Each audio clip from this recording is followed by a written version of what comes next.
চোরকে ধরার অপরাধে মাদ্রাসার আলেম এবং ছাত্রসহ 5 জনের 7 দিনের সশ্রম কারাদণ্ড। হতবাক ভারাক্রান্ত হৃদয় নিয়ে বলতে হচ্ছে, যেখানে শহীদ শরীফ ওসমান হাদি সাহেবের খুনির বিচার কি আজও হয়েছে? হয়নি। সেখানে একজন চোরকে ধরার অপরাধে, তার উপর পানি ছিটে দেওয়ার অপরাধে মাদ্রাসার আলেম এবং ছাত্রদেরকে সশ্রম কারাদণ্ড দিল। আমরা দেখেছি যে দাড়ি টুপি এবং আলেম উলামা আসলে পারেই তাদের চুলকানি অ্যালার্জি শুরু হয়ে যায়।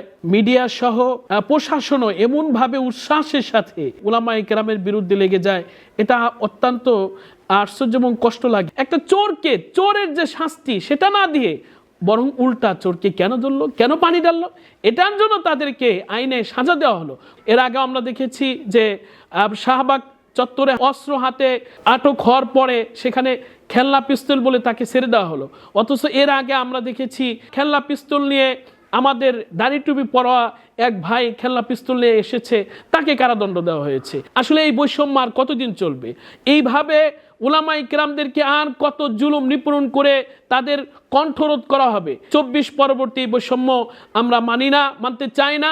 এজন্য আমি মনে করি যে আমরা সকল ভেদাভেদ সবকিছু ভুলে ঐক্যবদ্ধ হয়ে এই জুলুমের প্রতিবাদ সকলের কাছ থেকে আশা রাখি।